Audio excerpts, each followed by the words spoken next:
Hey, welcome to episode 74 of the Gig Life podcast. I'm your host, Stevie Taylor. Hope you're well. Before we chat with Mr. Hamish Stuart, I just wanted to let you know that you can subscribe to the Gig Life podcast. Go to thegiglifepodcast.com, scroll to the bottom of that first page and click on the red button. Pick your favourite podcast app and hit that subscribe button. You can even set it to automatic downloads, so all the new episodes get delivered straight to your app without you even doing anything. Also, if you dig this episode or any of the others, please share it with a friend or on your socials. The Gig Life podcast is free. You don't have to pay anything ever. But if you find value in the Gig Life podcast, you can securely donate. Go to thegiglifepodcast.com and click on the donate button. You can give as little or as much as you like. Any donation will go back into creating the great content for this podcast. Okay, episode 74, Hamish Stuart. Here we go.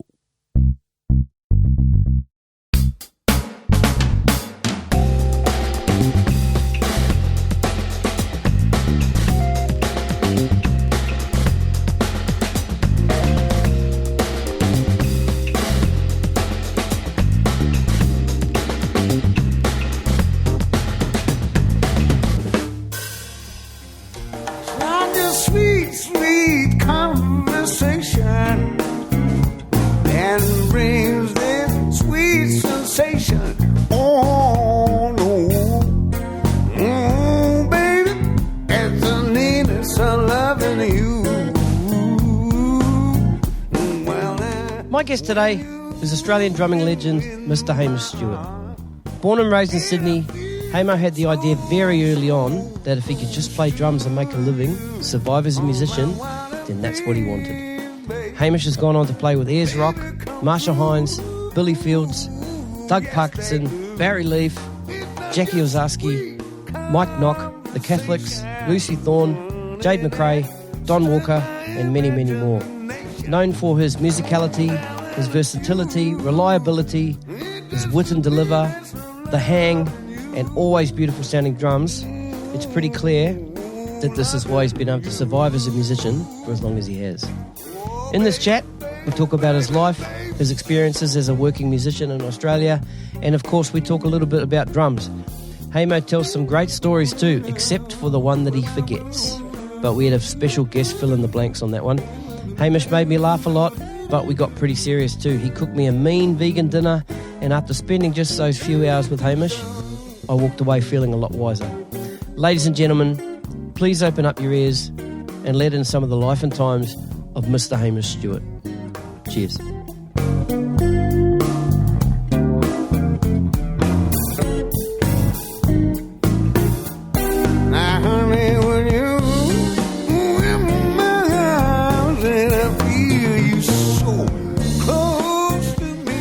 I think we're rolling.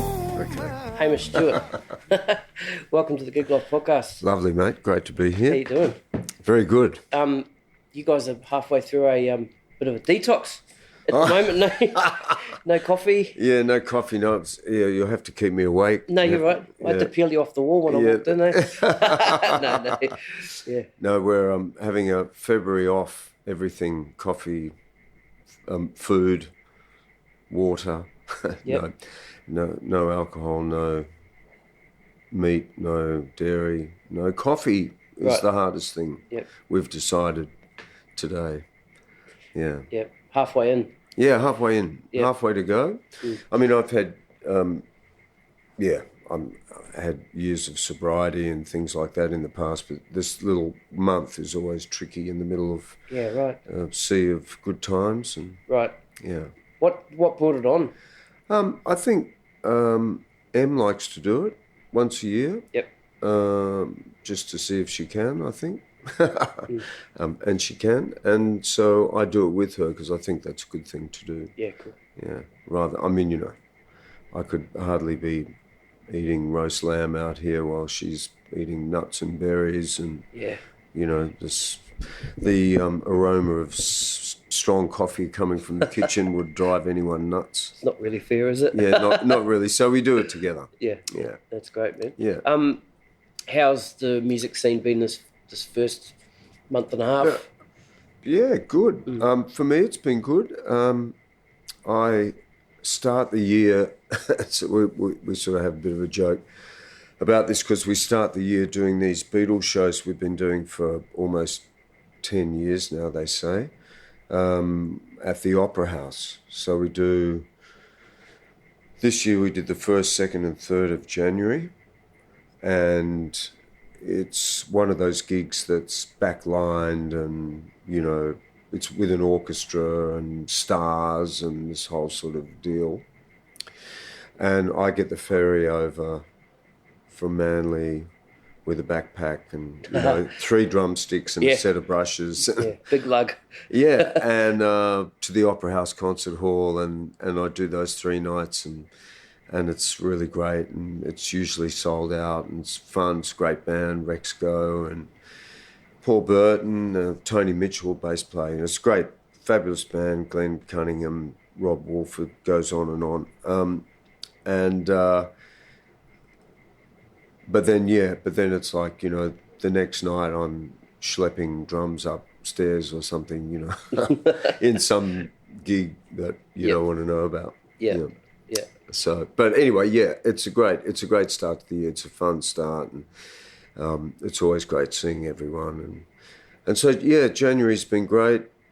So just on that Beatles thing, are you doing like a greatest hits thing every year, or are you picking an album and performing album? It's a different thing. It's produced by 3 producers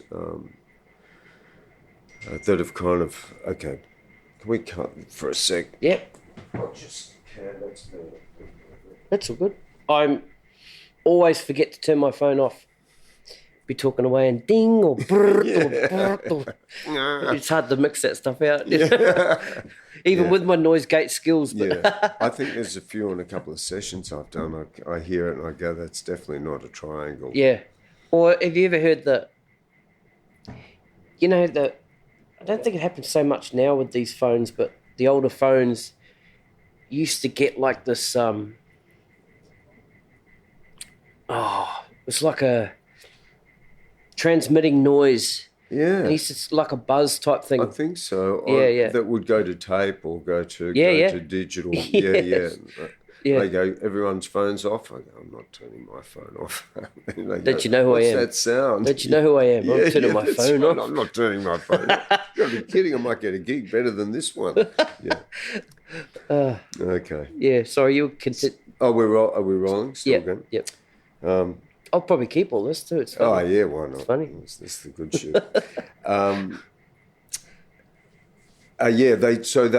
They come up with these ideas, and of course now these days they're sort of polling audiences for what they want to hear, you know.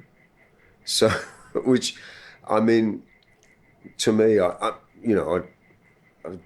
think if you're doing something, you're presenting something to an audience, you're sort of not asking them what they want to hear.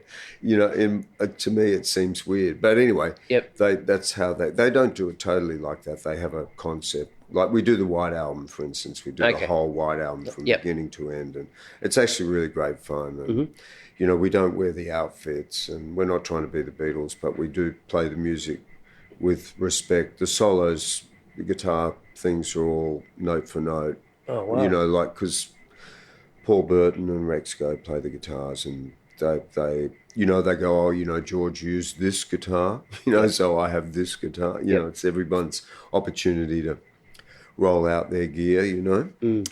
But it's beautiful. Do you do the same thing with the drums? Not try at all. Try and ringo it up? Or? Not at all. Not at all. Well, I do actually. I mean, except I play Gretsch drums, so you know, there's a big problem right there. But you know, I mean, I love his playing. I love so many drummers playing, but I love his playing, and I do. I don't overdo it. I don't think, but I certainly. It's very respectful. Yep. Like there's nothing in there that he wouldn't sort of play. You know, like I'm not playing any sort of 64th notes on the bass drum. Not that I could anyway. I know what you're saying. Yeah, I don't chop out when I get a moment or, you know.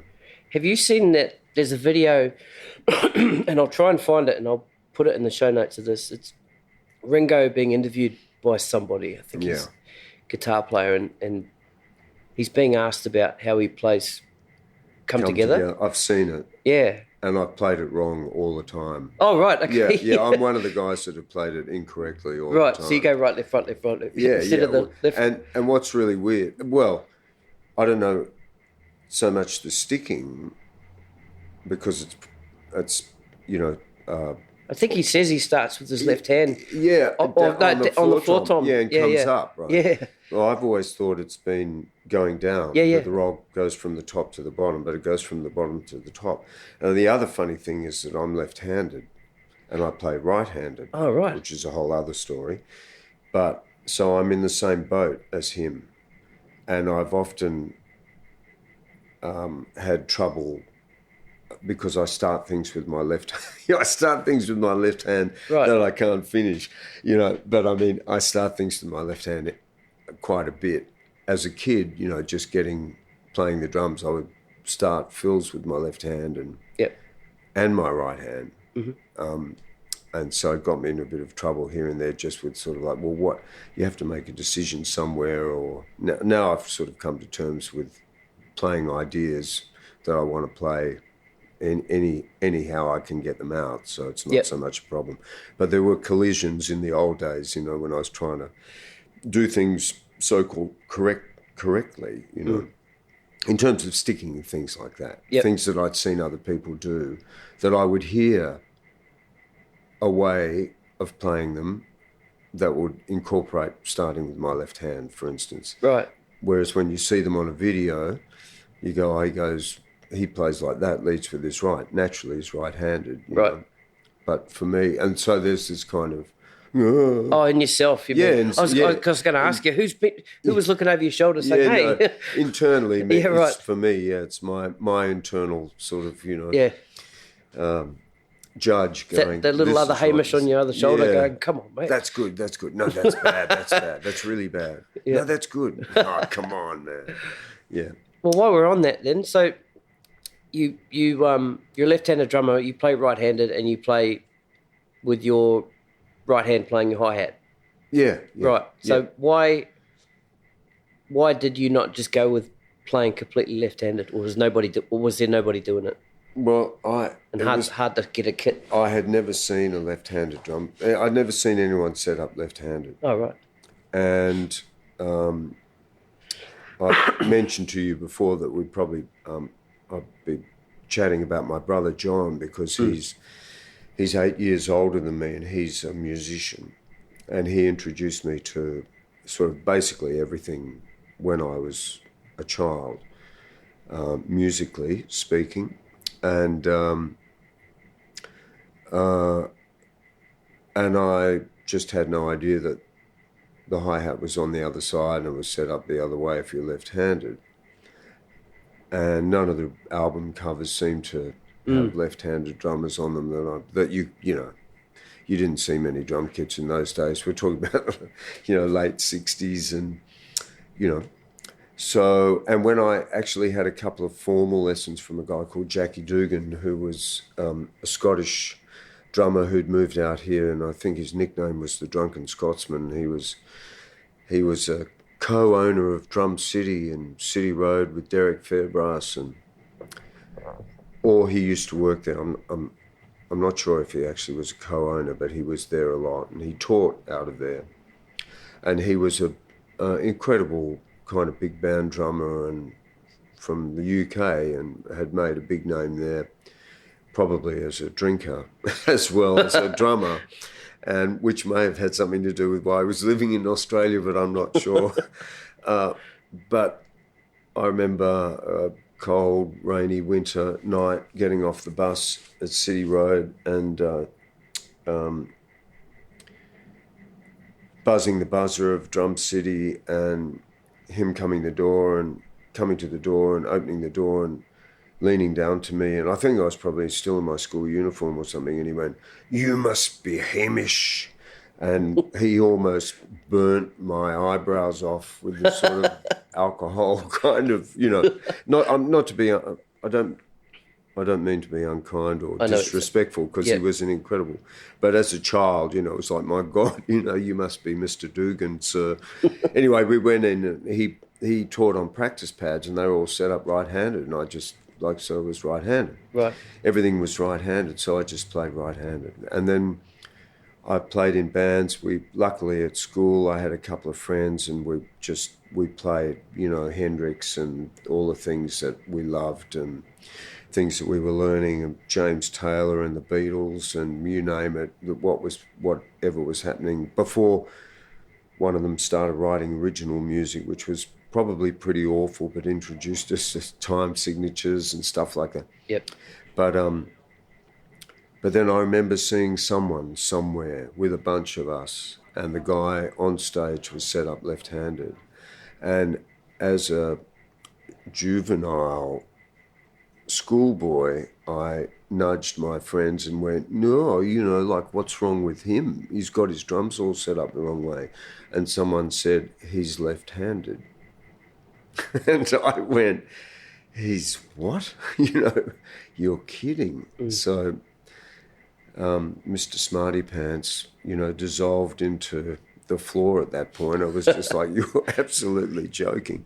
And then... Did you start working that out in your head then, like watching how he was playing and thinking... Well, I just went, he's doing exactly what I do, but what I should be doing, I guess, except I'd gone so far down the right-handed path. And I did actually think... I mean, this was sort of years... I was still at school. I mean, I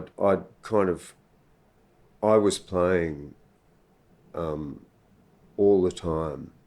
I think it was on the Bill Risby podcast, or somebody on one of the podcasts said that, you know, music was their salvation, and that was Bill. Yeah, and it certainly was for me, because I was no good at sport. I was pretty hopeless academically, because I really wasn't that interested. I was interested in English. I liked English. And which is good, because I speak English, as you can tell. I liked English, and but I loved music, and it seemed that everything was in the way of that. Like, it just seemed everything. All I wanted to do was, I knew I wanted to play, and I invested a lot of time before school, after school, during school, in some of the... As I got older, in school, you know, piking periods, and I'd go up to the music department with a practice pad and practice. Like, just... It was an obsession.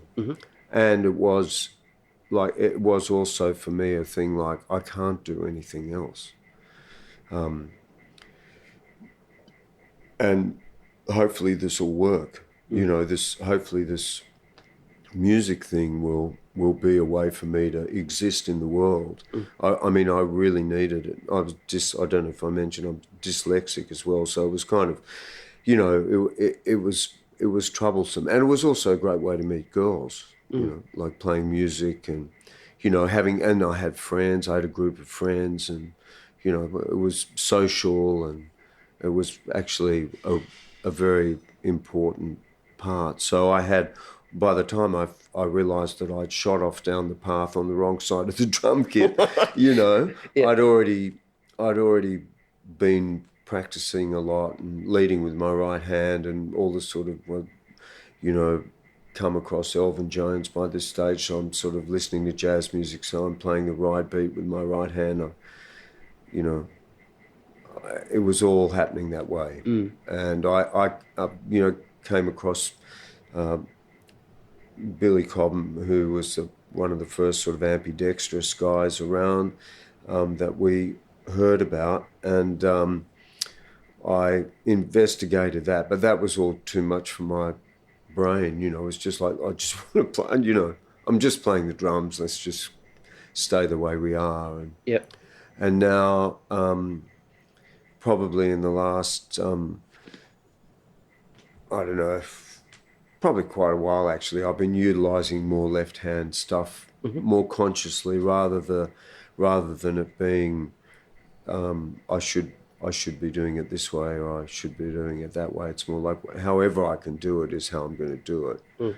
however I can make that sound that I want to make, that's how I'm going to do it. Yeah, that's cool. Yeah.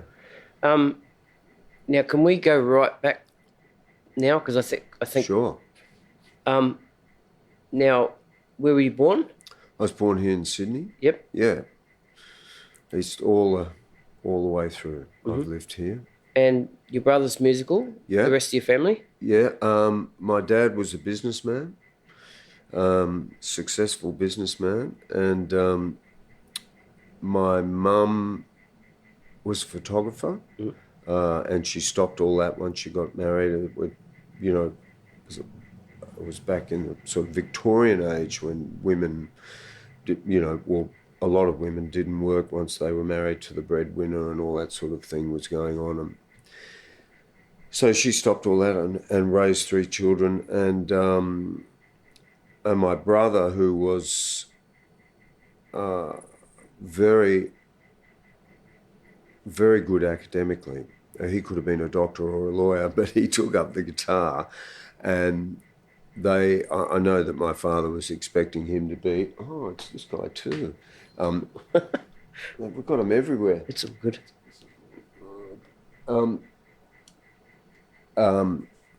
Hang on. So how many people listening to the podcast just looked at their phone and went, I just got a text message. It's a gig. Oh, it's a cancellation. Yeah, that's right.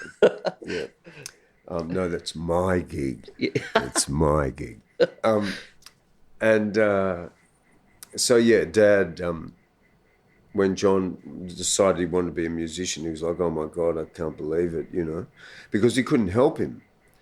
I think every father wants to help their son, like come on board in the business, or I can introduce you to so-and-so or whatever, And when my brother said, I'm going to pursue a career in music, it was like, well, how do you do that?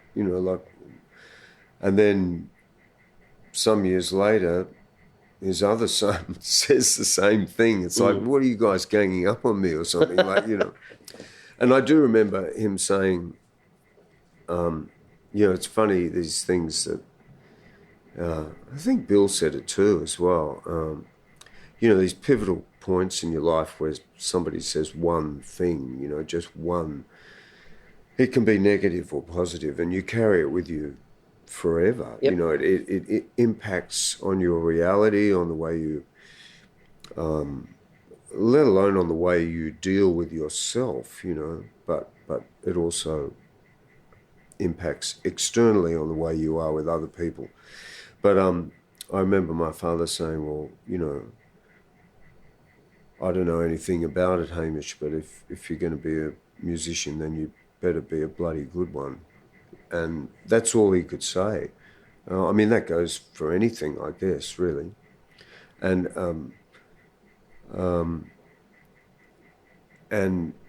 so that was one thing. And the other thing too was once I realised that all you had to do was kind of make a living.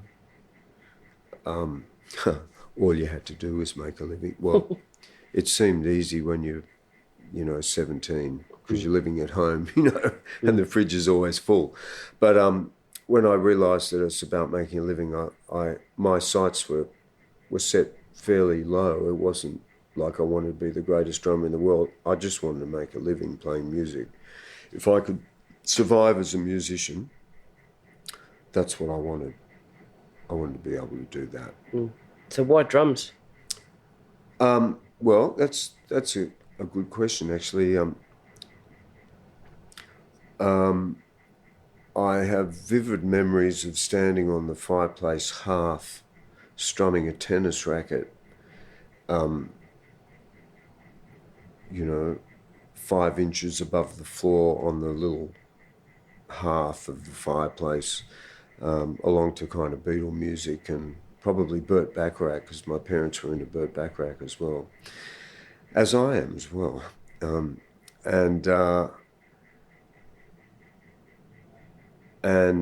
it was more the rhythm that got me. I loved the singing. It was probably, if anything, I would have been a singer, because I actually love singing, and I used to sing all the time. I don't sing so much anymore, but just around the house sort of thing.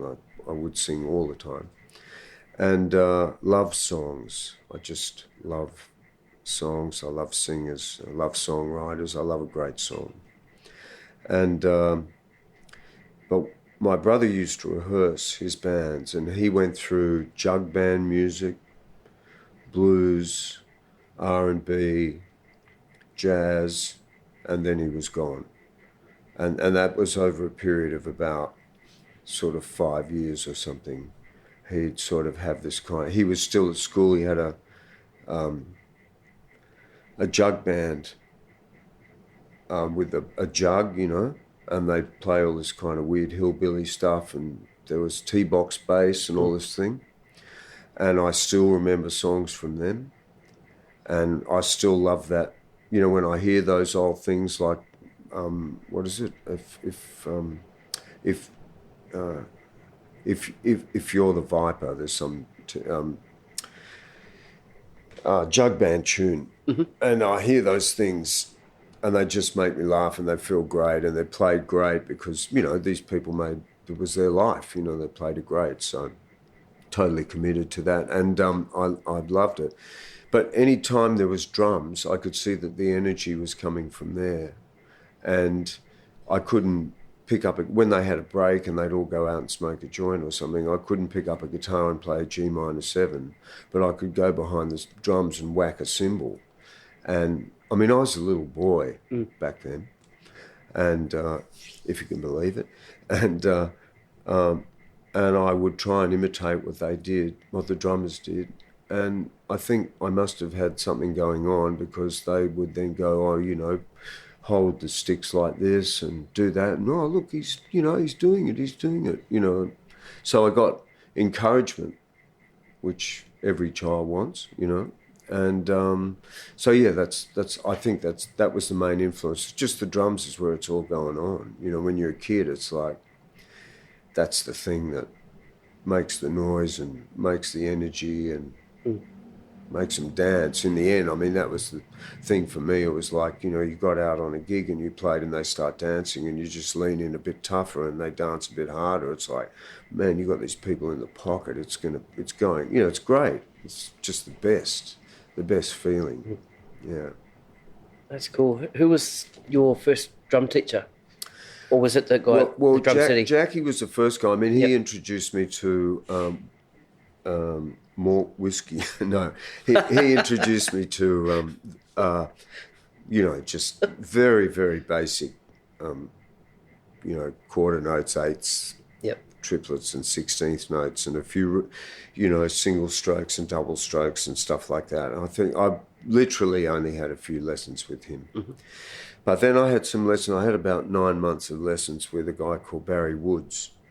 And he used to teach out of the same place in Randwick with another great jazz drummer. They were both great jazz drummers. Alan Turnbull, who's an incredible Australian jazz drummer. And I had about, you know, sort of give or take a few weeks, a weekly lesson with Baz. And he introduced me to everything. He introduced me to, you know, Ted Reed syncopation, stick control, all the kind of drum bibles, and the ways of utilising those books, and regular practice. And he could do it all. Like, that was the other thing. For me as a schoolboy, he'd go, here's a 5-stroke roll, you know, right, right, left, left, right, left, left, right, right, left. And then he'd go, and you practice it like this, open to close, and eventually it sounds like this. And he'd play them meticulously, really fast, and they'd sound great. And I would go away going, oh, I'll give anything to even just get half as fast as that. And I would work really hard from that point on to try and do that. And it was really, and I was trying to explain it to a friend of ours who has a young boy who's just taken up the sax, and we're having coffee the other morning, and I know we weren't. The other month. Coffee. The other month. You're busted. No, I actually had tea that morning. I did. Does Em know this? Yeah, no, she was there. yeah, she was there. No, shush.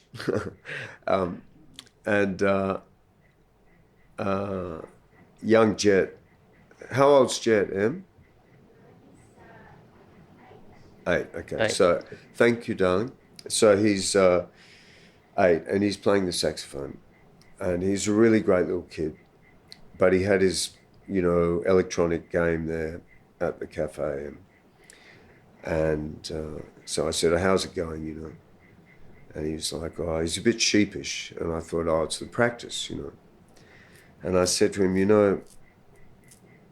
and it must be so hard. And I was saying to him, it must be so hard because he's got this digital game. He was explaining it to me, and it's got 38 games on it. And you just flick between one and the other, and you want to play one. I played a game with him, and I think that's hard. And then to go to the saxophone and play a scale and try and get a sound and your embouchure and the whole thing. And I said to him, look, if you do a bit of practice, you'll get better. And when you get better, you'll get this feeling like it's so great. I said, it's so great. I mean, if you can believe me, you'll really get something from it if you practice just a bit, you don't have to do that much, but just a bit regularly whatever they're asking you to do, and you'll get a buzz out of it. It's really great. So yeah, I mean, I was like that. I just once it actually, oh my God, that's right, it's happening. The rebound on the double strokes and the whole thing was like, wow, whoa, it's working. Yeah, it's working. You know? So I was thrilled to bits to be able to do it, any of it. Yeah. Because I hadn't been too successful in too much else. Yeah, right. Who were some of the drummers you were starting to listen to or find out about? Well, that again was a blur of. I mean, I have these pivotal moments, but in the beginning it was my mum and dad had a record player downstairs, and they would play, as I said. We had the Sounds of Silence, Paul Simon, Art Garfunkel. We had Burt Bacharach. We had some Beatle music. We had Peter, Paul and Mary. We had all that stuff. We had Spike Milligan. We had quite a lot of comedy records as well. Were you going to say Spike Milligan? Yeah, I was going to say Spike. About Jelly the Witch? Yeah, Best. All of it. We just, it was kind of great. So in terms of drummers, there was all that. Like there was the LA session guys coming, on the Burt Bacharach stuff, but I was into, John Bonham, Mitch Mitchell, all the rock guys, because that was the time, and my brother gave me, that's right, early on when I was getting it, like the idea of playing the drums was something that I wanted to do, he gave me Mercy, Mercy, Mercy, Buddy Rich Live at the Club, I think it's called. And on that record, Buddy does Channel 1 Suite and themes from West Side Story and a bunch of other things. And I hadn't heard any of that big band thing before, and that just floored me. I went, oh my God, this is living, I was just really excited by that. And I was trying to play those things. I didn't know how to do it, but I could sing the solos off that record. Not the drum solos, the horn solos, and all the section parts, and I could mimic it all, but I couldn't play it. And then I think my brother thought, as the year went on, the last thing he wanted in the house was a big band drummer, and so the next year for Christmas I got an Elvin Jones record, which was called Dear John C., which is basically a kind of quintet record, I think. And with Charlie Mariano playing alto, and it's just the most beautiful record, swinging record, and I think it was the first record that he made as a leader. Perhaps I'd have to check this, but I'm pretty sure it's after Coltrane died, and Elvin started his own solo career as a band leader himself, and but yeah, that was a really swing record, and that turned me on to that, and that I became infatuated with Elvin Jones at this point, and what was it? His power? Well, he's not too heavy on this. It was funny because I had a bedroom past John. I had to walk past John's bedroom to get to my bedroom, which was upstairs, right? And the stairs were creaky, so you could hear people coming up the stairs. And I just vividly remember often walking to my room and John's door opening and him grabbing me by my shirt, my shoulder, and dragging me into the room and sitting me down and going, listen to this. And it'd be Wes Montgomery or it'd be Bob Dylan or something. I'd go, oh, yeah, this is great, And I remember him playing Coltrane, and I just thought, this just sounds like scrambled eggs. Like, I don't even know, what. I don't know, can I go now, sort of thing. And then later on, I started sneaking into his room and putting these records on. And then I'm not quite sure the chronology of it when I got the Dear John C record, but at some point I went back and I realised what the Coltrane Quartet was doing. And, well, I realised it started to have an impact on me. And Elvin still today probably is my favourite. People say, hey, you play the drums, who's the greatest drummer in the world? Yep. Like, yeah, great.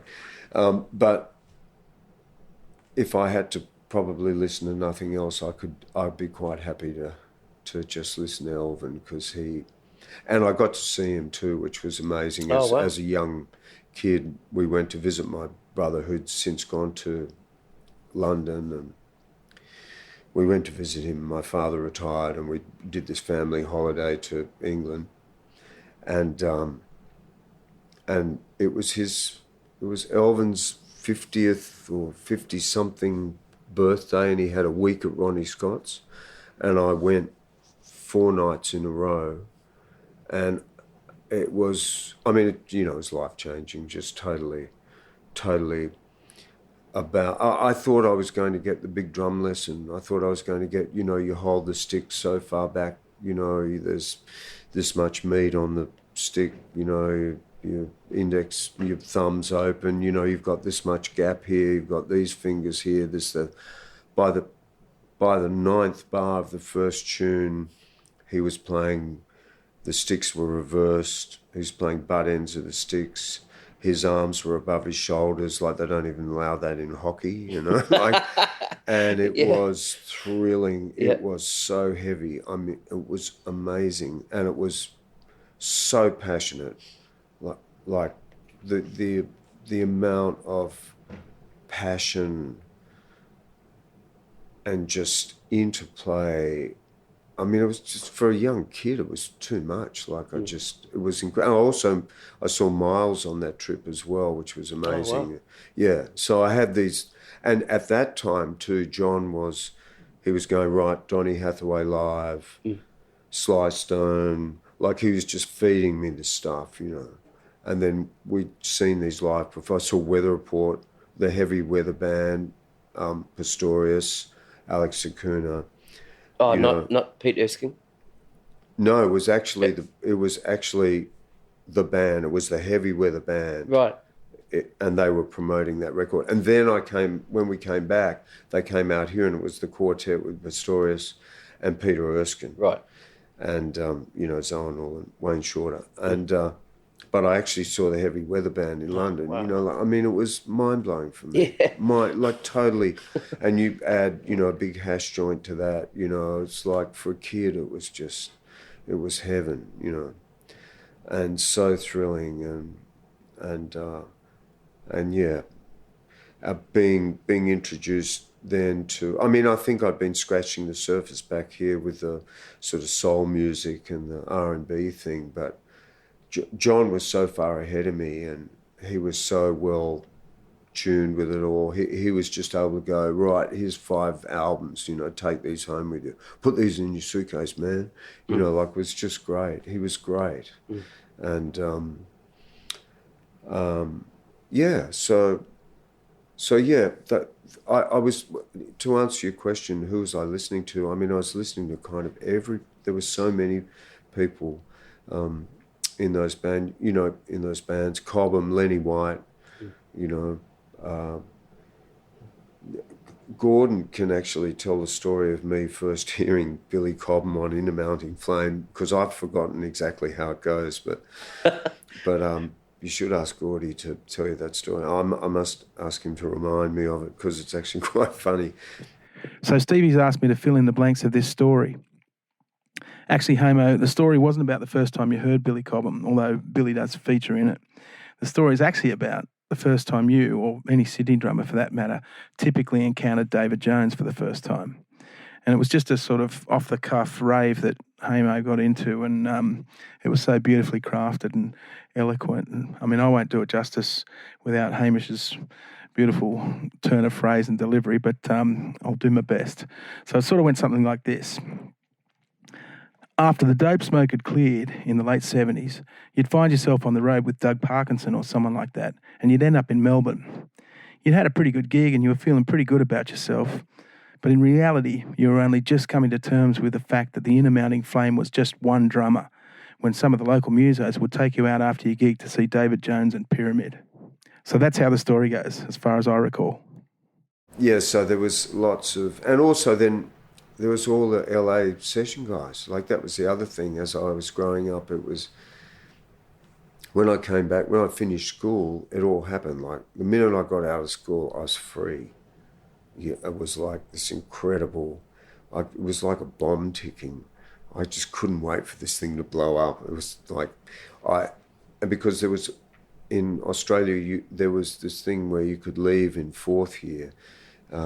Some people left 2 years before getting their final exam, their whatever it is, high school certificate is what we used to call it. It's called something else now.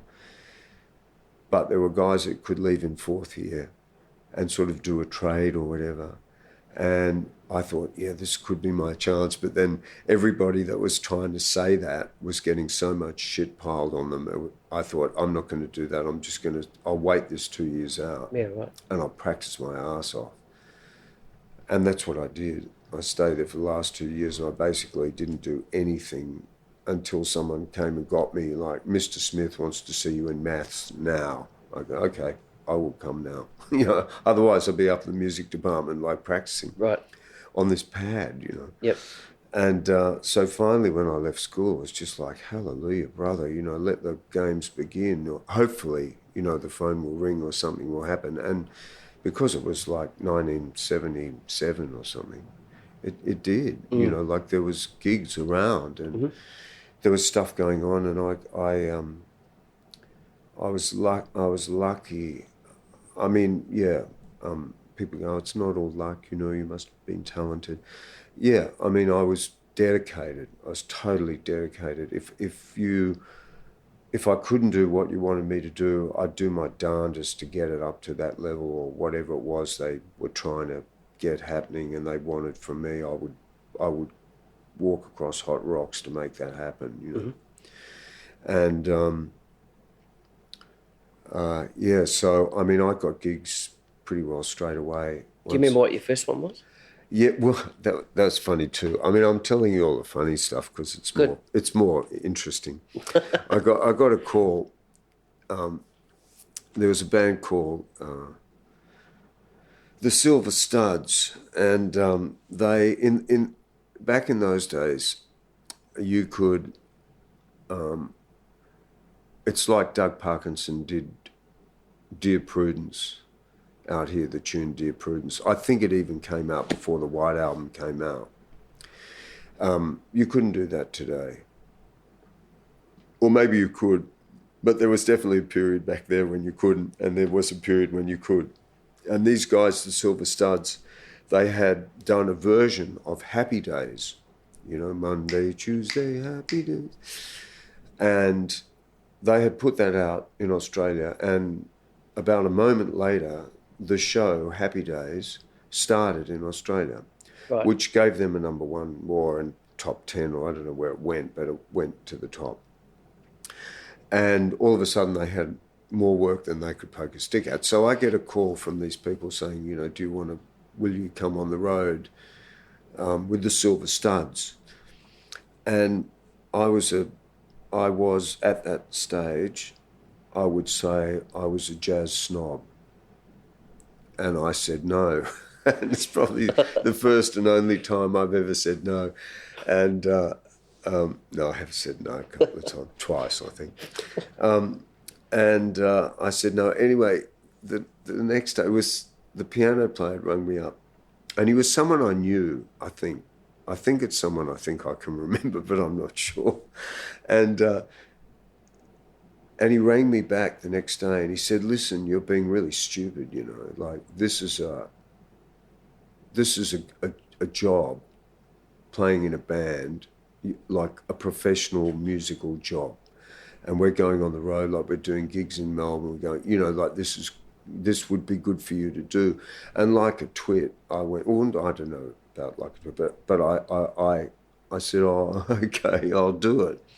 So I did it, and I met some nice, they were great guys, and it wasn't a bad band, but the music was hilarious.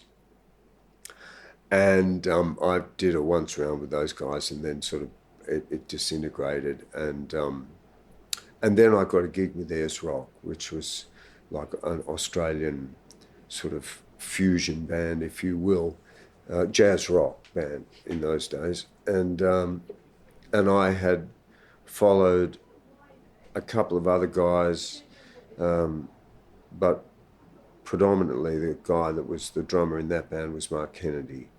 And Mark, he was mind-blowingly good, is mind-blowingly good. And that band, it was interesting because I was playing, I think, just out of school, or in my last year of school, we were playing at this pub in Paddington, and we were playing like Red Baron and from Billy Cobham Spectrum album, and we were doing I think Boogie Woogie Waltz, which was a Weather Report tune, and we're doing all these kind of things in this pub, and it was full of school kids, and so it was packed full of school. It was just a hang and underage drinking place for school kids, so that's why it was packed. I mean, it wouldn't matter whether we were playing Rachmaninoff, it still would have been packed, you know.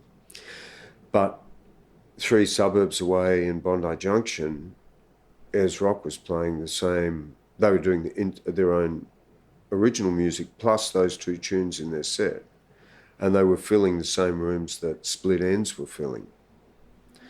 And I was sort of scratching my head, going like, you know, these guys have got this. They've got the scene full. Like they're actually playing real, you know, what the jazz snob in me, like real music, you know, not just some silly pop band or, you know, of course now I don't think like that, but then I did as a youngster. And so when I actually I got offered the gig to play with Ayers Rock, I was like, I'm the wrong guy. Like I can't actually, you know, I couldn't do what Mark can do. I wouldn't even try. Like back then, I didn't understand that perhaps I could have brought my own thing to the job, you know, which I did get the gig and I did bring my own thing to the gig, but, you know, my initial feeling was like, I'm not up to it, you know. And I mean, I'm probably not the most courageous guy you've ever met, but occasionally I have, like I went along and played, after saying to the guy, I don't think there's plenty of other guys out there that should be doing this gig, not me. And then he's going, no, you know, you should do it. So, okay. So I went to this rehearsal room. It was down here somewhere in Narrabeen. And they were like 2 hours late. Of course, I was on time and everything. And then they shuffled in, like so many of those guys did in those days. And actually later on, you know, hours late. We all smoked a big joint and I played a bunch of their tunes and they liked me, and I wound up playing with them for 4 years, and it was and that was the beginning. That was really like I was on the road. I was working out understanding what you needed in your fallback, you know, what was the cheapest thing on room service at 4 a.m. when you got back to the hotel, and you know, like Right, that all the stuff. things you needed to know, you know, Yeah. where to get drumsticks in Melbourne, you know, blah blah blah. And then and then at the same time, I'd been introduced to the studio scene as well. There was a bunch of guys here doing jingles and recordings, so I was getting my recording chops happening. Like I'm very comfy in the studio. I love the studio. I'm very comfy there. Yeah. And I learned all that really early on. And then, as I was saying, but the reason I'm saying all this is because the LA session guys, like I started to understand what that was all about. It was like, oh, that's really good, like making records or recording film music, or, you know, being in the studio, trying to help people realize their music. Was that your preference back then, to be in the studio? Then? Well, actually, all the way along. I mean, I'd love to be able to say that, you know, like those great session players that said, oh, you know, I wouldn't go on the road because if I left, you know, I wouldn't get the sessions. Yeah.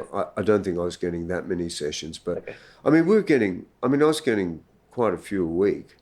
But then if you talk to the guys behind me, like Greg Lyons and Jim Kelly and all those guys, Rex Go and all those cats, I mean, they were just from 9 a.m. till stumps, and then they go and do the basement or something after that, and then back in the studio all over town, you know. Yeah. So I caught the very tail end of that. So there were still demo sessions, which of course went out with, once the computer thing hit, that was all over, and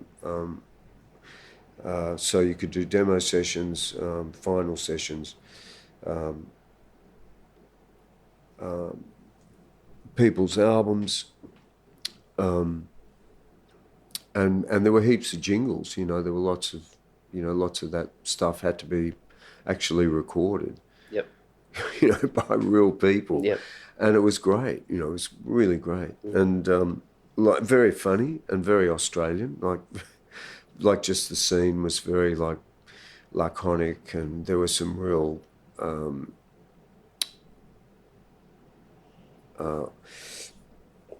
You know, there was a lot, like, especially when you get into the 80s, when there's a lot of money. All of a sudden there's a lot of money. There was probably always a lot of money, but in the 80s there was a real lot of money. And the especially in the advertising world, you know, there were big budgets for stuff. And a lot of the producers, well, not a lot, just some of the ones were pretty shonky and mad. And, you know, there was bottles of bourbon on the recording desk and Camel planes burning away in the ashtrays, and, you know, like, it was pretty full on, and it was fun too. Yeah, and there was a great community, but yeah, so that was the thing, you know, the idea of being a recording guy, you know, was very intriguing, and but to answer your question. I always felt I love playing live. I love it. I absolutely love it. And then when I'm in the studio with the right people, with the right music, I just love that. And so it's, why would you do one or the other? It's like, you know, it's nice to have the opportunity to do both. You know. And you just going off what your bio said, you toured with Marcia for a bit. Yeah. And then you all but lost your love of music. And you realised that you needed to do something that was going to feed your soul. Oh, did I? Yeah. Yes. I got that I got that out of an interview from the Sydney Morning Herald. Oh, okay. Yeah. Wow. Gee, I've been very honest to the Sydney Morning Herald. I've got to watch that shit. It was about 2010, I think. It's an article you were promoting your album. Oh, okay, yeah. Yep. All right. Yeah. Well, I mean, I hit the wall. I hit the wall with drugs mainly, just to be totally honest. because growing up at that period, we were, like everyone was out of it, you know, the Rolling Stones. Everyone wanted to be the Rolling Stone. Well, I wanted to be the Rolling Stone. I wanted to be all of them. Keith Richards wasn't enough for me. I wanted to be Charlie and Ronnie as well, you know. But no, everybody was, there's a lot of drug taking. And of course, I became a casualty like so many. And luckily, I was able to get clean and sort myself out over a period of time. It took a while, but I got there, and I'm very thankful that I did. But yeah, I think the time that you're referring to was I actually went to New York for the first time, and I realised. Was this after you were clean? Yeah, I was clean. I've been good, clean for a while at this point, and I'd been doing, you know, the usual, just all the stuff that, you know, like you mentioned Marcia. I was with Marcia for 4 years. This was all after Ayers Rock. I did Billy Fields. I did Marcia Hines, and again that was some, you know, solid touring. Like when you work with Marcia, you didn't have to work. I'd come home from touring and do sessions while I was in town, might do a Friday night at some pub with somebody, and, you know, but then you'd be off somewhere else with Marsh. So it was kind of permanent employment in those days, where no one really does that these days, unless I guess you play with Sia or someone like that, which isn't my world anymore. But the pop artists in those days were working all the time. Like if you were in their band, and you could maybe pay off a mortgage or something during your stint with them. It was like regular employ. So after a while, when I got clean up, I very early on, again, Mark Kennedy comes up. He tipped me into this gig with Jackie Orszaczky. And Jack, I went on to work with on and off for the following sort of 20 years. And the thing about Jack was it was all about the music. It was subsistence living, like you had just enough money to sort of pay your rent. From the Jackie gig? Yeah. Yep. Yeah, like we were doing, well, it was, in the beginning it was Jump Back Jack. So it's funny, looking at these, I was telling you before, I was cleaning out my storage and I found all these old sheets of paper of gig sheets from Jackie's stuff. Oh, wow. You know, I'm going, my godfather. But there's like 5 nights, we're doing 5 and 6 nights a week in a 9-piece band, you know, and it was hard. We always did 2 sets, sometimes 3, or maybe I should say 3 sets, sometimes 4, because back in those days you did that. And it was full on. There was like 2 drummers often, and a horn section, and a lot of James Brown material and original things from Jack. And he was a bit of a taskmaster in a really good way. And yeah, so what happened, I think, was, you know, I went to New York. I realised that I was hanging a lot on the trip to New York. I needed to get inspired, and I'd heard friends of mine who'd been over, musos had been over and stayed for a week or a month or whatever, and come back. They'd come back and they'd just be practicing every day and just tearing into it. They're lit up, you know. And so at that time, I was feeling like that, and I came back, and I was already working with Jack, but it was like, okay, I'm really into it, but it has to be music that turns me on. Like, and that's hard. It's hard to balance that. If you've got a wife and children and all that sort of stuff, or even if you don't, if you're still paying the rent and everything, putting petrol in the car, it's hard to commit to an artistic aesthetic in your work in some ways, a lot of people do it through teaching. They teach, and that's how they fill the tank, and they create, and that's their sort of, and they make, you know, the music they want to make. I've never been big on teaching because, one, I think you have to be consistently there for your students, like Barry was with me. Like, I could ring him, Barry Woods, anytime. His whole thing was like, anytime you got a problem, give me a call. If you got a problem with a 7-stroke roll, give me a call. If you can't remember what we said, give me a call. And I just could never commit to that. And I've done a little bit of teaching, and I've found it difficult because of, I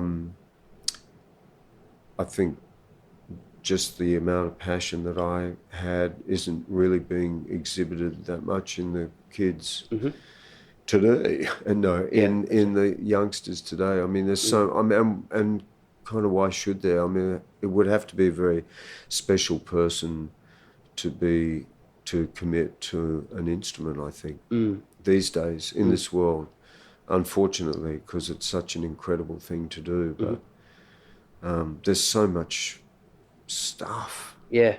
There's so much distraction. I mean, even for me,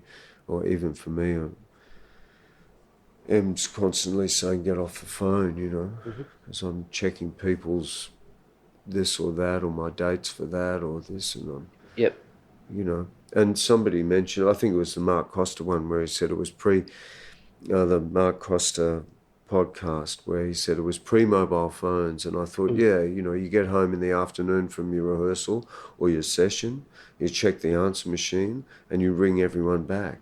And you put it together like that. So there was 2 ports of call. In the morning, you get up, and someone would try and get you in the morning before you got out the door, whatever it was, if you got up in the morning, if that was your thing.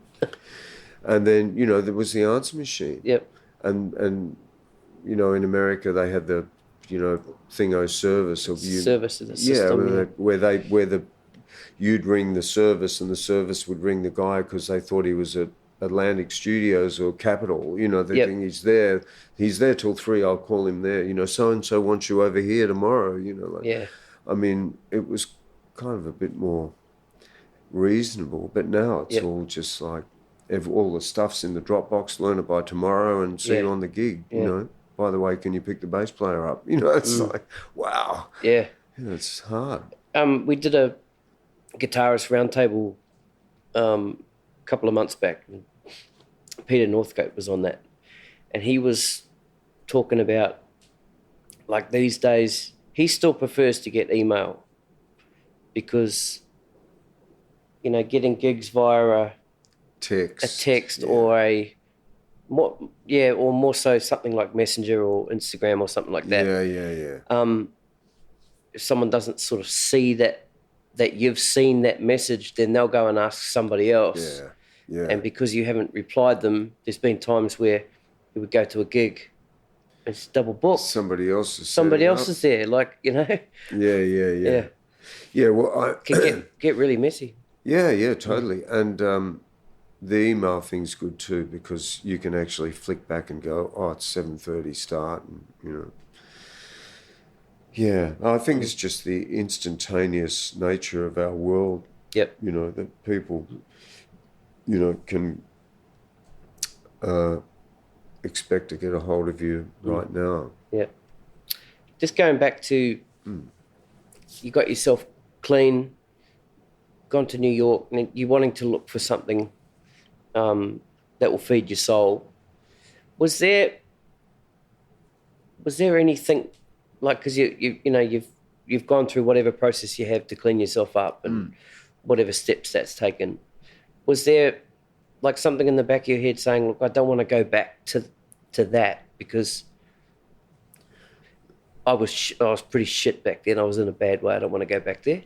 Did you want to go in a different direction? I think I just wanted to be a better version of myself, really. I've always liked many styles of music. Like, that's another reason probably why I've worked so much is because I'm, happy to do a Slim Dusty record and actually, it was great. I did 2 with Slim and do an Andrew Robson trio or, Phil Trelaw duets, totally free. I actually like that music. Like, I will listen to all different styles of music in my downtime. And so it wasn't so much. It wasn't so much. It was probably more me than everything else. Yep. Like, I think I'd spun out, and I was in a bad way, and also for me, like using drugs, it was like an armor thing.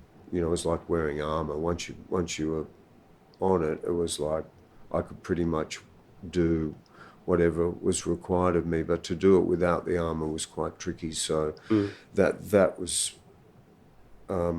what I needed to do physically and mentally and spiritually. I needed to do it because I needed to be able to invest more of myself in the music, I think. Like, I think if you're drunk or out of it on whatever substance, then you're not really there, and I think in order for me to continue, I wanted to be able to actually get further in and understand more about myself as well while I was playing it, rather than, you're sort of only half there, if you're on some sort of substance. Was there a single moment where you had that thought that this is it? Oh, there was a few. A few, okay. Yeah, there was a few. I mean, there were like, I lost gigs, and I was pretty messy in the end, and my own sense of justification was getting a bit thin as well. Like, I couldn't really justify some of the stuff that was going on. Like losing gigs. I mean, I couldn't justify that. It was like, well, you've lost the gig because you're out of it. That's why they won't have you back. So, that's pretty black and white. And then the other side of me as well is that I have a kind of certain positivity about my life. I mean, it's like, what are you doing? Like, you've got all these great opportunities. You've got this incredible community of people. You've got these beautiful friends. You've got, a good family. You grew up in Sydney, Australia. It's like, what's wrong? Like, you've got to change somehow, and because otherwise it's you're going to die or something. Something bad's going to happen. So, but yeah, there was a number of things. Again, in those pivotal moments, someone says something to you and it sticks, or you hear something for the 10th time, and that's the time when you go, actually, yeah, I got it. It's actually, yeah. So, and the music, that was the other. That was the thing. That was the main thing, because I realised that in the end, what I was playing with, what was in my hand of cards was music, and it had been the thing that had saved my life all the way through, and I'd loved, and I was passionate, and talked to friends, muso friends today, say, you put on whatever it is, Coltrane or Stevie Wonder or whoever, you name it, and it still turns me on like it did when I first heard it. Like, when I listen to it now, it's like I can't believe the thrill I'm still getting out of this stuff. So with the drug thing, it was like, do you really want to, we're getting down to this card, mate. Eventually you're going to have to put that card on the table. And do you really want to play that card? Like, can you afford to play that card? Like, what do you got if you ain't got that card? If you haven't got music, you haven't got anything, man. Yep. And that was a bit of a bolt of lightning. That was probably the last one that just went, Jesus, I hadn't thought of that, because I had this thing like, if I get, I got myself in here, I'll get myself out of here, blah, blah, I'll work it out, blah, blah, blah. But, I think I was heading for, disaster and actually, I had used music to make money to buy drugs. In the end, like that's what music was about. Yep. And that scared the shit out of me. That was a big turning point. And all those other things, I think I've mentioned things along that were part of that. But when that light went on, I went, God, you're really willing to, you're really willing to play that. And I wasn't. And I'm not, I'm not, because I just, still to this day, I'm still totally passionate about playing. I'm older now, and I'm physically I can be tired and all that, so I get a bit cranky and whatever, blah, blah, blah. But actually when the music's playing, when we're actually playing, it's a different story. I'm still I don't feel, physically tired when you're actually playing. It's interesting. Yep. Yeah. Mm. Okay, so back to Jackie's band. Yeah. Or Jackie's bands. Jackie's bands, okay. I mean, there was like a bunch of things he was doing. Okay. He always was doing like 2 or 3 things, or at least 2. Right. And they were different repertoires, and like one mad sort of instrumental thing with vocals and instrumental thing with vocals. And That's it. And what he was doing was also introducing a whole lot of new people and stuff. Yeah. I mean, he often had a core bunch of guys and girls, but it was always good. It was always of a high caliber, and they were always great players. And he was a great singer. He was a great writer, and he was a great instigator. Like he put these things together. Jump Back Jack was a great band, and then there was like another group called the Hungarian Rap Sadists, which was this kind of mad. It was instrumental, but there was lyrics and there were songs, but very kind of, how can I put this? It was kind of like these happenings. He'd get this warehouse, for instance, and we'd set up there, and there would be a Hungarian friend of his who painted. He'd be painting while we were playing, but music was quite harsh and aggressive.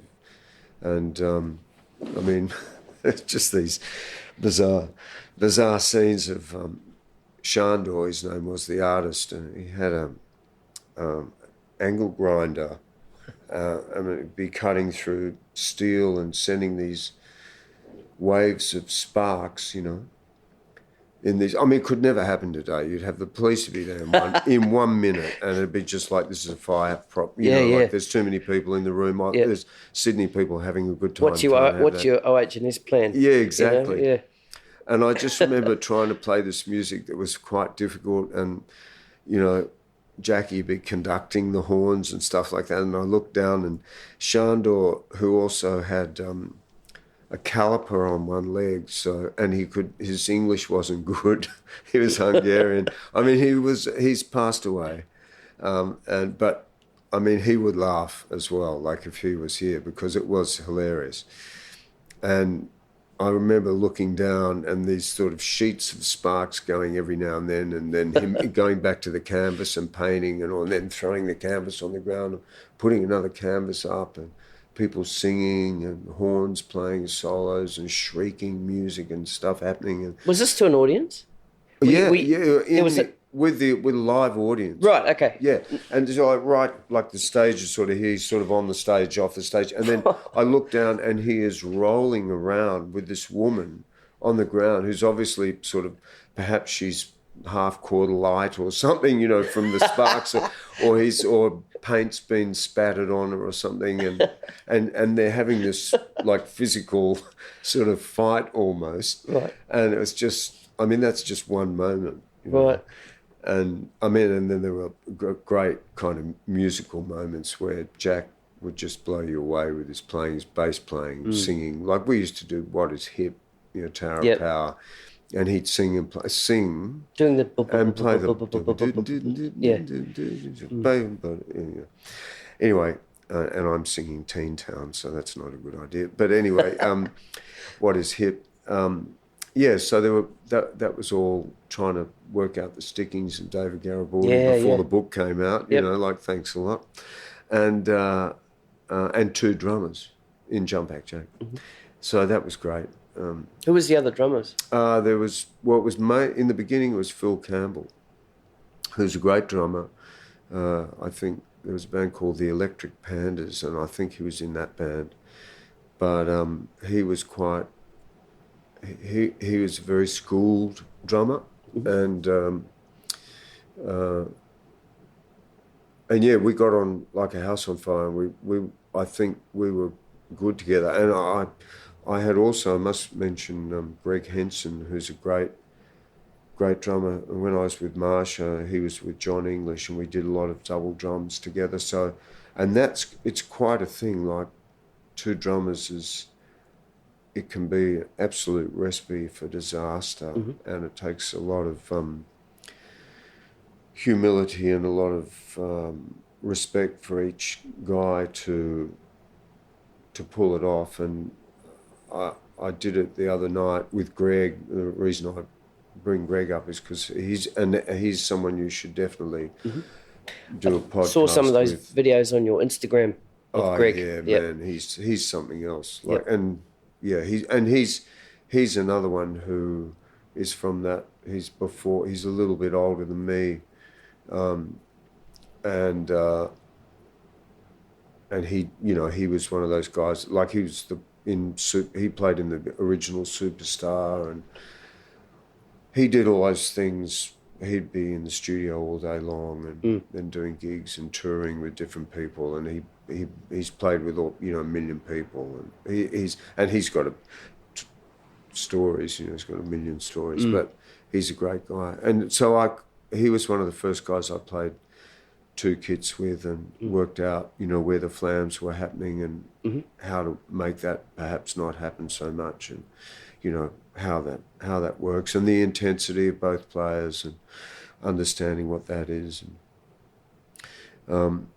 it's really amazing. So with Phil doing things like What Is Hip and those Soul Vaccination we used to do, and with 2 drummers, that is dangerous territory. It's dangerous with one. You probably get away with it with one easier than with 2, but that made the band a lot heavier and more powerful. So as a kind of, it was like a dance band. We did a lot of James Brown, and with 2 drummers, it was just great, and people went nuts for it. Yeah, because I mentioned earlier, Jack probably introduced a lot of people to that sort of thing, and I think Beck Jensen was one of the first people I spoke to. Yeah. And Jade also. Yeah.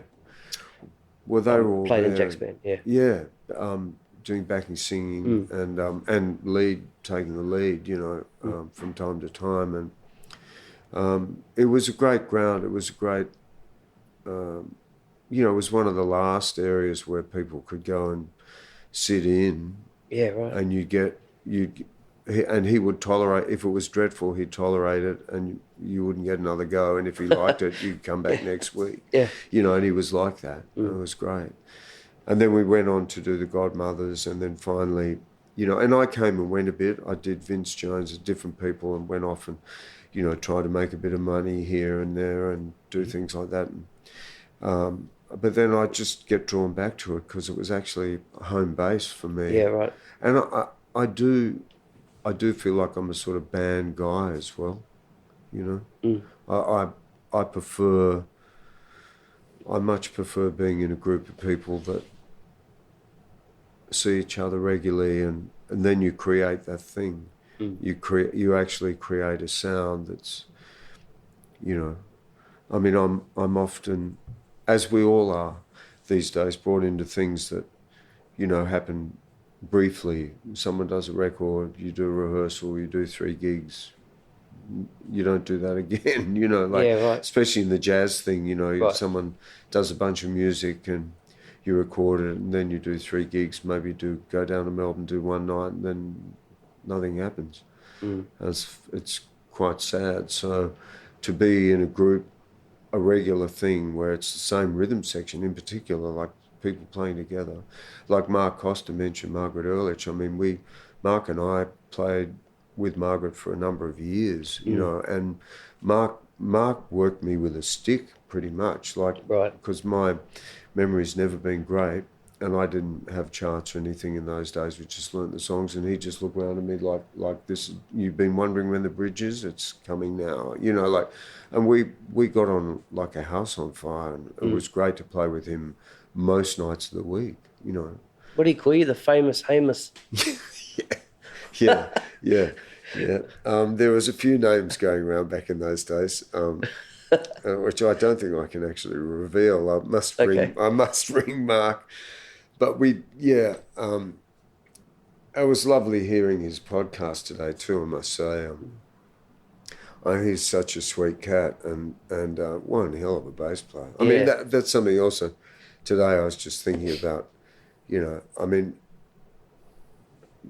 but, you know, bass players make the drums sound good, you know, like you can have a good feel and everything, but if you've got a good bass player, it's heaven, you know. And I've got to say, I've been incredibly lucky, you know, to have the guys that have played with me and have helped me play, like the bass player. I've just had the cream of the crop, like all from the word go, pretty much. And I'm just blown out. Like, I mean, I work with Jonathan Swartz a lot, Alex Hewitson and Victor.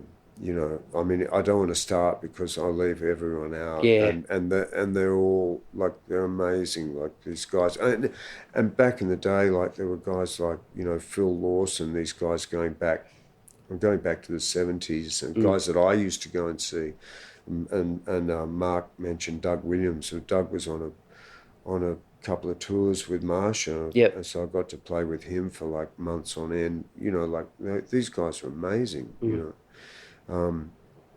As were the drummers back then too, like Greg Tell, who played with Doug, and you know, Peter Fig. Yeah, I mean, there's Russell Dunlop. There's so many these guys that were an influence on me when I was a kid. Like I think it was Mark mentioned going to see Barry Leef or whatever. You know, it would be Russell Dunlop playing the drums. I mean, who I got to know very well as the years went on, because I was in the studio. He used to work out of Albert Studios a lot in King Street, and I was in there quite a lot, so I got to know him and hang with him a lot.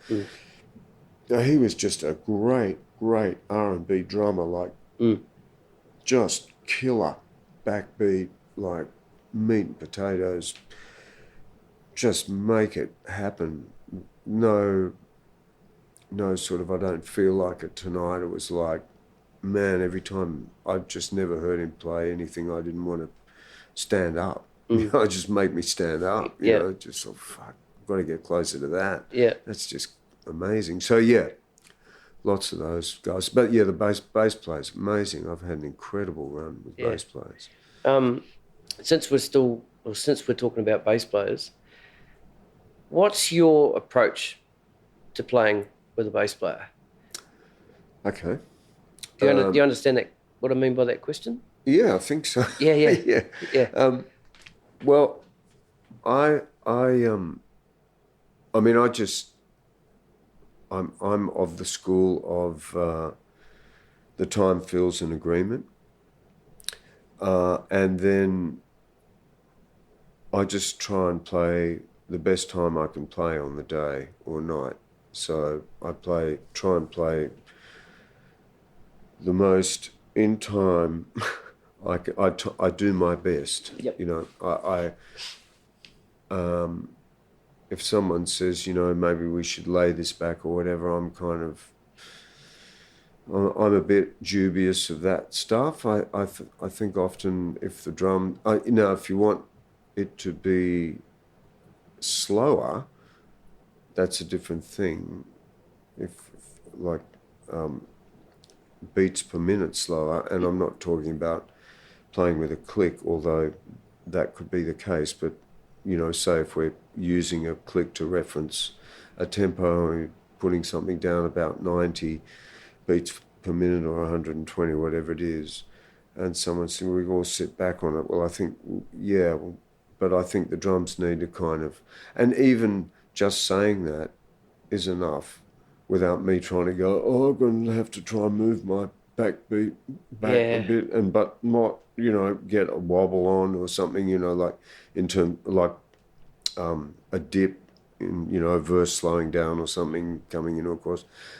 Just to sort of maintain the pocket is what I'm about. And then there's been different guys there's guys who'll play up on, the bass players will play up on the time, like they'll play, like they're vigorous in their playing, in their approach to the meter. And then like for instance, and I'm not saying that Victor's vigorous, but I would say that Victor's really accurate and he's incredibly rhythmic. So like when I play with Vic, it's like, it's so easy to slot in because it's so groovy, and it's just, all the subdivisions are groovy. Like it's not even sort of, they are correct, but you don't think correct, you just think groovy. So it's really easy to play with him. For me, anyway, it's really easy. And that's what I mean by sort of vigorous. Vigorous is probably a silly word, but the notes are kind of a little shorter, and it's a bit more like that James Brown thing, like every instrument is a drum, meaning every rhythm that's played, whether it's a trombone part or a guitar lick, it's all like, it's actually should be able to tap it out on your thigh. So every instrument is part of that. We're good? Yeah. Oh, sorry, I've got a noise. So every instrument is part of that like fits into the rhythmic grid, let's say. And then there's other guys that actually will kind of hang off the back, which is a beautiful feeling when you're listening to it. But unless you're ready for it as a drummer, I think sometimes it's a bit like, hey, can you give me a hand here? Like it's sort of, it's like, oh, okay, there's a little bit more responsibility on my part to keep it ticking, like, really to make sure that we're not going backward. And then they can make the notes a little bit longer, or they can actually be a bit more behind, which is, again, as I said, that when you're a listener, it's actually a really beautiful thing. And when you're a drummer, you just, for me, if I kind of am seduced by that, it all goes down the gurgler, because I go back with them, because I go, oh yeah, this feels nice, and it relaxes right back, and then the tempo slips back, and it's all over.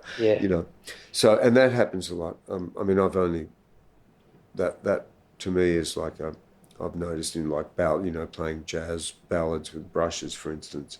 There's some guys, the bass players, will really, I call it, sort of put a bit of pepper on it, so that the quarter note, doesn't matter how slow it is, they really snap that thing, even if the note's long and soft and gentle, but they really put it in, it's really there. And it is an agreement between the drums and bass, and it is something that's happening with two people, rather than it being, the other one is sort of, I'd say in that situation, sort of being, that they can paint the notes on, which is, again, as a listener, it's beautiful. Like I listen to people like Charlie Hayden, I think he does that, like these beautiful kind of almost rubato sort of bass lines where the drums are kind of keeping the tempo happening, and the bass is able to move around. But again, you sort of have to go, oh yeah, that's what we're up to today, sort of thing, or tonight, or in this group, or whatever. So yeah, I guess that's my thing. I just try and play as good as I can, good meter, good feel, good dynamics, good groove, just do what I can. It was funny, I did a session for Rex ages ago, last year, and it was funny because it was a singer-songwriter guy and there was a click track. And so I just, my usual thing in that situation is try and nail the click track, because you don't know what's going to happen after you leave. They might chop it up or replace you, exactly. I know that's going to. I said, sometimes you don't know what's going to happen. I know what's going to happen. But yeah, so you try and nail the click, but then everybody else had been playing sort of really back on the click, and I remember Rexy sort of saying, can you play back on the click? And I was like, oh, okay. It's like I just have that headset, like just do the right thing. But then, of course, when I shifted back, it sounded like music, So, yeah, that's I guess, my approach. And be really nice to them, because you need them, Yeah. If you can buy them a drink now and then, that's good. Send them a Christmas card. Yeah. 2010, you released your first solo album. First and only solo album. Yeah. I didn't say that. Yeah, no, I did. Yeah, I know you did. Yeah. Someone Else's Child. Yeah. Yep. Yeah. Tell me a little bit about that, how that came about, and how long you'd been thinking about that. Okay. Well, we'll be quick because it's really our history now. But I did enjoy it. That was, strangely, I had no idea about doing a solo album at all. And I had this Wurlitzer was in the studio at Megaphone, where I used to record for all sorts of different people. And I had a good relationship with Shane Fay, who owned it, and the studio. And so I left the Whirly there, and had made a lot of records. I loved that room. It was a big old room upstairs in sort of industrial complex in St. Peter's. And it was old school recording. Midnight Oil used to record there. Oh, they actually, it was their studio. They kind of decked it out. And when I say decked it out in typical Midnight Oil form, it wasn't very decked out. And I mean that in the nicest way. Yep. But yeah, it was very simple. But a tape machine and great desk, and I'd done a lot of recording there with all sorts of different people. And Shane was going to close the studio, and he said, you've racked up all this time sort of on the Wurlitzer, like as I mean, I can either give you some money or you can have a couple of days in the studio sort of thing for the use of the Whirly, because a lot of people had used it. And I'm like, oh, really? Oh, gee. Oh, okay. Oh, what am I going to do about that? And then initially I thought maybe I should donate the money, the time to a band that I work in, like the Catholics or Andrew Robson Trio or Lucy Thorne, or someone that I work with regularly and that I'm part of the family. And I thought, that might help the budget a bit, and, whatever. And then I was talking to Dave Symes about it. Dave was the bass player with Jackie Orszaczky, when Jack went on to the piccolo bass. Dave Symes came in to play bass. Dave plays with Boy and Bear now. And we played together with Jack for years and years, and was a very good friend of mine. And he went, what are you talking about? Like, write some music and record some music. And I went, oh, write some music and record some music. Like, really? Should I try and do that? Like, I mean, I'm not trained. I don't play the piano, So I thought about it, and he was quite, aggressive about it. It was like, come on, man, just, you can do it. Like, you can do something, like, make something happen, like, think about it. At least think about it. So I did think about it, and And it was at the time when the Iraq invasion was about to happen. George Bush was about to send the troops into Iraq, and there was Hans Blick was in Iraq looking for weapons of mass destruction, and it seemed like the whole world was saying, well, there aren't any weapons, so you Americans better not do it. There seemed to be this worldwide opinion, and even Hans Blick was sort of going, well, we're trying to find them, but we can't seem to find them, and they say they're here, but they don't seem to be here, and when we go to look at these things, they're not weapons of mass destruction. And so I had this whole kind of thing like, well, it probably won't happen, and of course it did happen, and it really flipped me out. It actually, it sort of upset me more than I thought it would. It was like the end of some kind of naivety on my part, that against this world opinion that these Americans would just kind of go in and do this thing. Anyway, so that was actually in the back of my mind when I started the process, which was just sitting around. I had 2 cassette players in my shed, and I had Barney McCall's Roads, and I would sing lines and play bass lines and onto one thing and play it back and play chords and do this, and I had ideas for who would play what and who would do this, and this bit would be for you and this bit would be for him. I'd get him to solo on that. We'd get to this bit and that had happened. It was kind of more textual and there's melodies on it and stuff like that. I've got many copies here that I can give you. Oh, I've been listening to it. Okay. Yeah. And love the cymbals. Yeah, Love it. They're all, I think, Lauritsen cymbals actually from Adelaide. I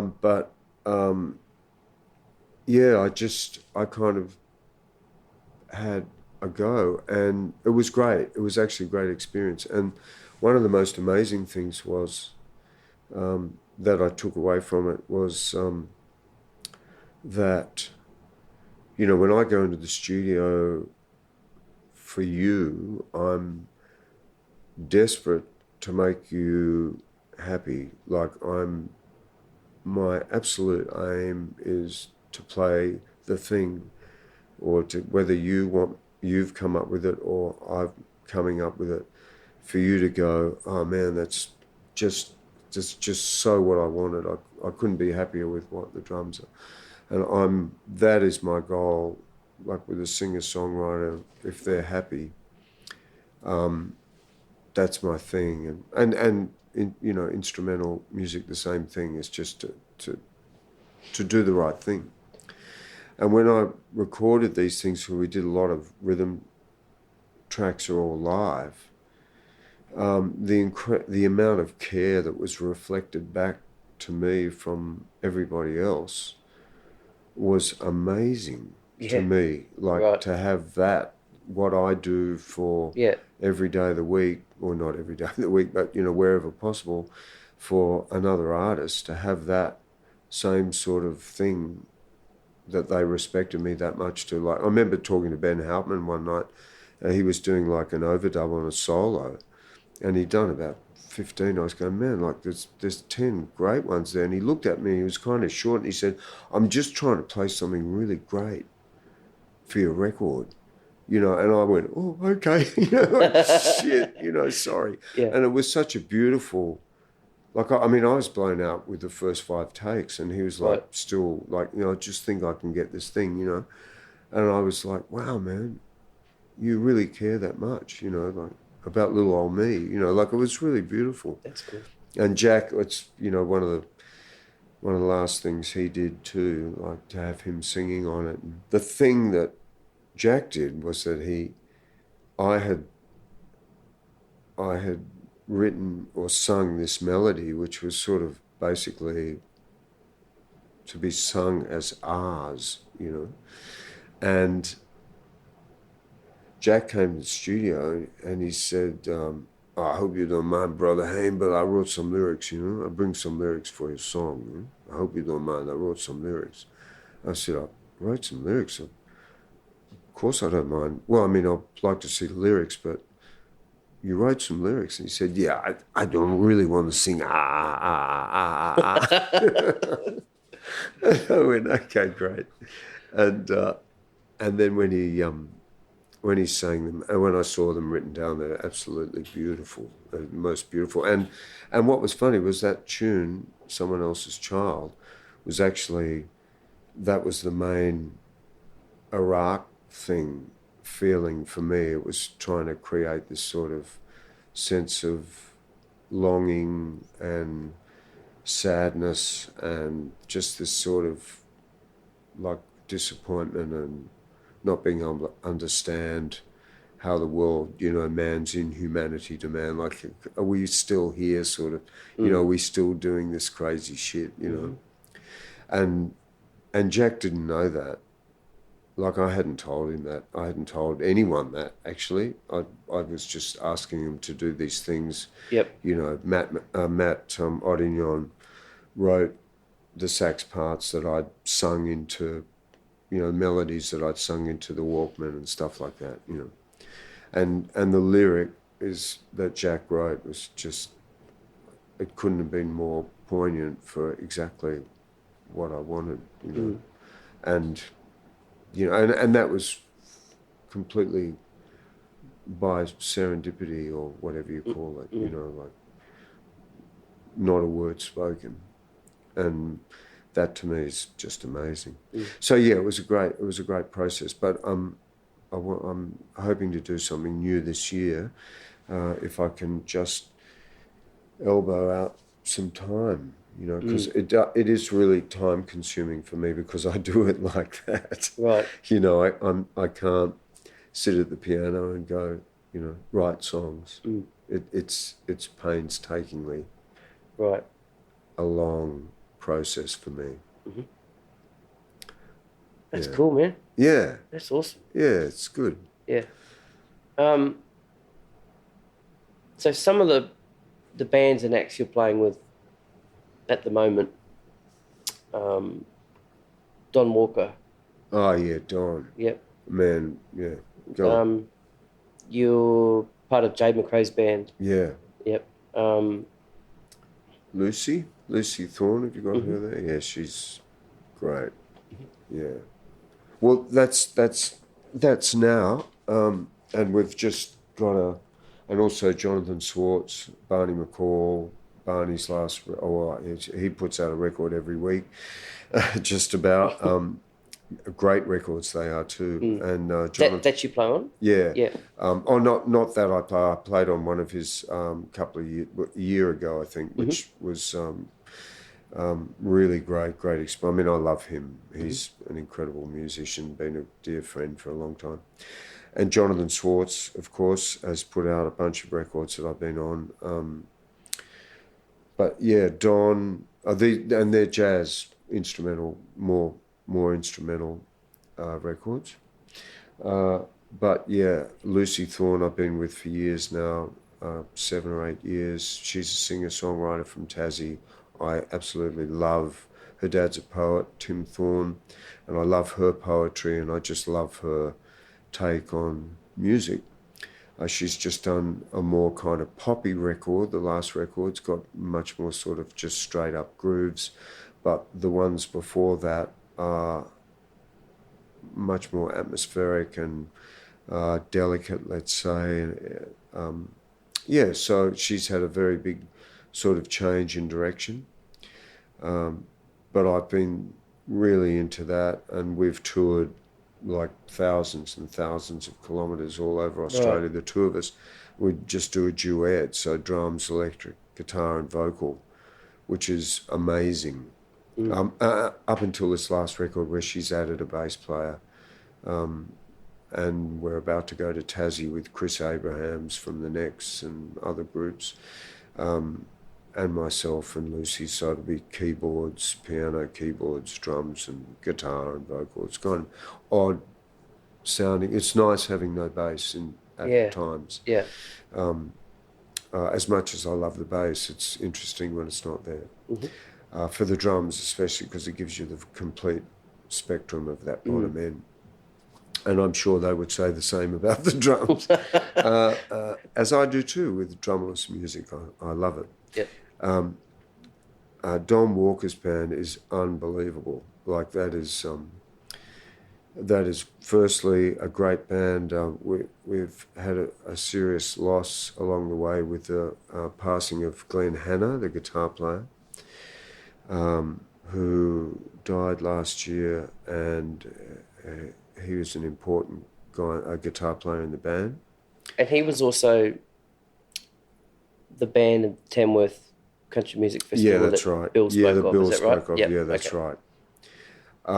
And I also got Glenn into Darren Percival's gig because he's just incredible and just such a beautiful cat to hang out with, as well as being a ridiculous guitar player. Yeah. But in Don's band, there's a baritone guitar and another electric guitar, which is at the moment Chris Parks has been playing guitar with us from the Yearlings in Adelaide. And Michael Vidal playing bass. Roy Payne plays the baritone guitar, and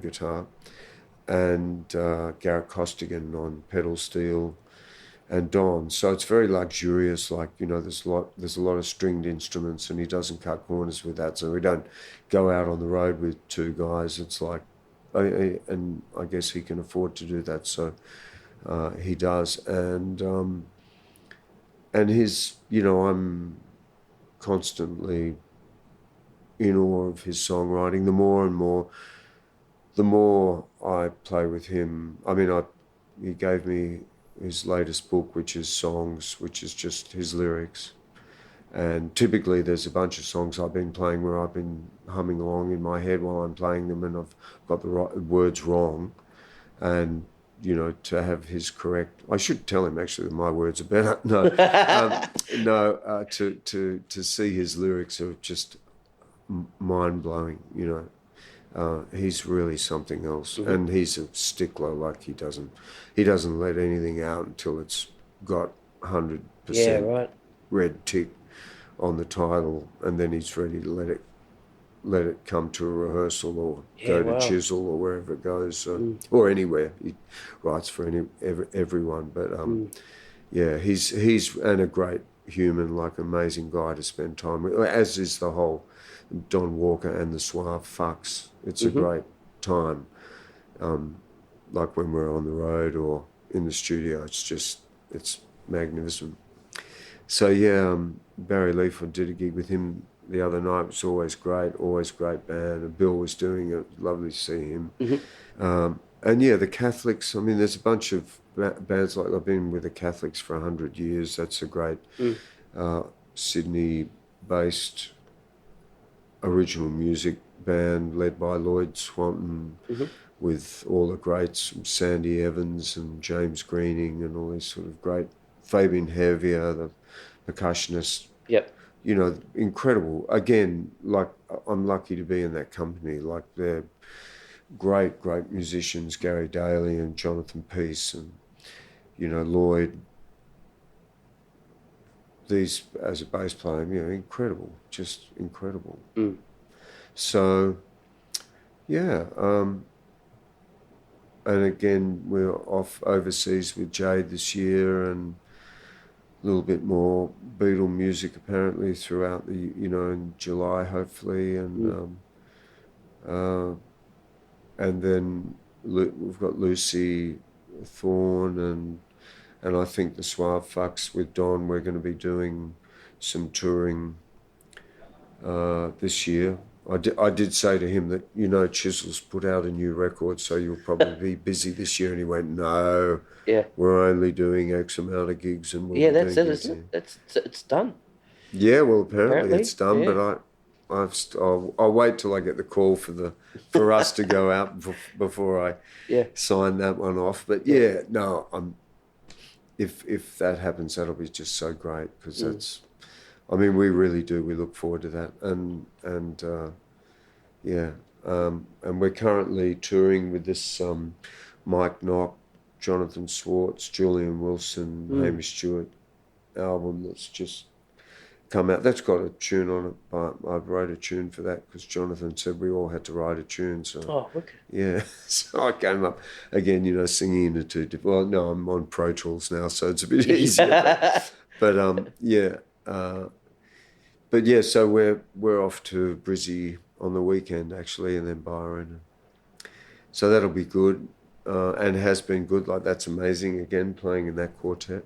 Yeah. Like it's very different, very spacious, and very free to play whatever you think is appropriate within the bounds of taste. I always say, in those situations, you can play anything you like within the bounds of taste regarding the music that you're playing.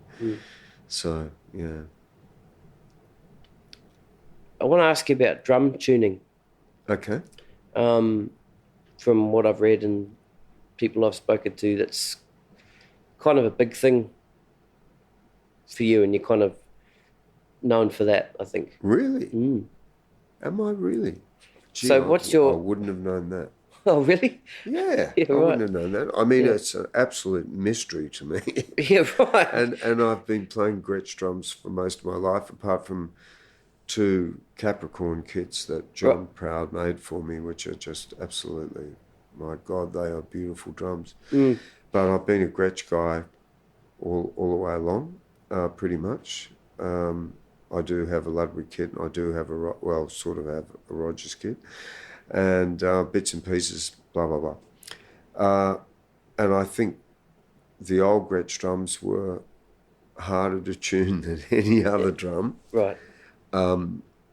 They just have a whole personality of their own, which is why I'm also drawn to them, because I quite like the fact that they're a bit mad. And but when they're on, to me, they're the best sounding drum. Yeah, I've probably read about. I've read everything there is to read on drum tuning. I think I've sat through the most boring drum tuition things on YouTube. Right. Top head, bottom head, blah, blah, blah. Drum resonates happily at a certain pitch, la, la, la, you name it. Detune 2 lugs, tune a third above with a fifth above with a bottom head, all these kind of raves. And I basically, my thing is with the toms, for instance, I try and tune both heads the same. I try and find the pitch that the drum is happiest at, unless I need it to be somewhere else. And then I dampen. Okay. So I'm notorious 70s guy. I'm gaffer and loo paper. Okay. Yep. I have been using some of the gels lately because it's much nicer than wandering around with wads of toilet paper in your hand through a club or something. Or stuck to the back of your pants. Yeah, exactly. Get people talking. Yeah, exactly. They're all wondering what on earth that guy is doing. Yeah. So I tend to dampen a bit, but that's my thing. Not my thing. That's the 70s, like the Russ Kunkel and, Picaro and everybody, that sort of, and you're even like the Motown guys and Muscle Shoals, and let's get down into that area. It's just thuddy centre, and I love that. Yeah. I just love that. And then, of course, there's the complete opposite with someone like Elvin Jones, or Max Roach, where the toms are just, like ding dong, like piano notes, and and it's very tuneful. It's very melodic. So I also love that as well, and I'm interested in that. But yeah, I mean, I guess I do. I mean, I'm tinkering with the tuning. I'm tinkering and I'm tuning. I'm tinkering and I'm tuning all the time. Yep. And also, I think in the studio, it's always been like just such a great playpen for drummers in terms of sound, and being able to mess around with bass drums and make them, open them up and have them sound long or just take the front head off and pack them full of everything and make them sound like Al Jackson. And, you know, like just there's this great palette in the studio, and you're not bound so much by an acoustic venue space, you know, where there's people and you are actually going to hear the sounds that you create in the studio, whereas you're probably going to feel them more in a gig. Yep. Yeah, that's tuning.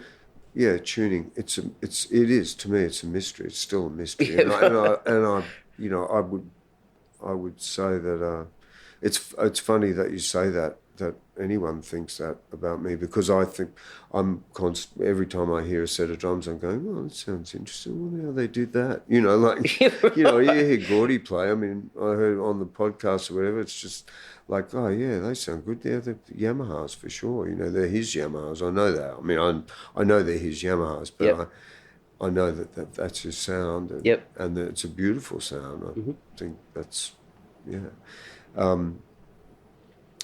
but yeah, also I guess songs. I mean, I've been doing it a long time. I've been playing on people's songs, so I think to make the drums sympathetic to the song that you're playing, I'll tune between takes, even if I'm thinking, if I'm hearing something, and sometimes I won't even, you know, I won't say anything. Yeah.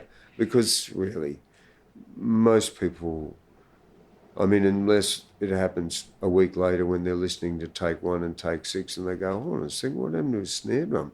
It's just dropped like you know, and they might get a bit pissed off about that, because they might go, actually, that's the take we want, but we wouldn't have minded the sound on that take before he tuned everything down. Did you see him change his snare drum then? Exactly, He said he dropped a stick. Yeah, exactly. All of that. You know.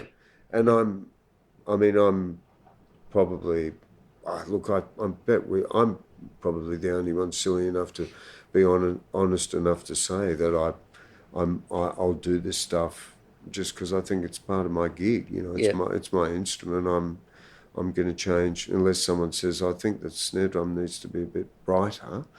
I go, oh, really? Do you? Okay. You know, well, it's your gig, you know, sure. Yeah. Well, it sounds like the reason you're on those gigs is because part of that reason, I think. Yeah, maybe. Well, I think so. Look, I think everybody's on the gig because it's the artist feels good, or they've been told that it's going to work with this person, you know. Like, I mean, I don't want to start getting into heroes, but, you know, like one of them's Keltner, and I've just, I mean, I haven't heard of anything he's ever played on that hasn't just made me jump for joy. You know, like and he's one of the guys that is constantly doing bizarre shit. Like, you know, when Chad Wackerman was living here, he was here for 10 years, and we spent quite a bit of time together chatting and hanging out, and he told me some great, you know, things about, like, Jim Keltner turning up for sessions with, you know, 4 ride cymbals. You know, like, no, sort of not a crash or anything, but just these 4 big 22-inch rides. You know, like okay, you know, okay, well, I guess that's what he's going to be playing, and he would have had some idea. Like, I don't know if he even knew the music that he was going to be playing. Right. Like, he just thought, this is what I'm going to use today. I'm going to make music with that. And also, there's a similar story that somebody told, but it's the same thing with Jim that Chad told me, that he came in to a session in LA, and they just had Keltner in the studio, and they were just finishing, you know, off, and the drum tech was setting Chad's drums up, and the producer knew Chad, and he said, you've got to listen to this. And they soloed the drums. It was Abe. They soloed. Oh no, well, it might not be. But they soloed. He did say that about soloing drums with the click, which they always used to do that. You'd sit there like nail bitingly, going, just waiting for that one snare hit that would send us all back into the studio. Just one fill that was a little bit. Just like, please, God, let me get through this. And you could feel everybody else going, I just want to have lunch, you know. But yeah, and they play this thing, and the click's going like whatever it's doing, and the drums are just. It was a Steve Gadd story on. It was Gordy, yeah. Well, this one's Jim, and it's all over the shop. It's like Chad was just laughing. It was like, who is this? You know, like who would do this? I mean, who would even have a click on if you're going to do that? Yep. And then they punched the whole track in, and it sounded amazing. Yep. And he turned around and went, Jim, and it was just like, wow.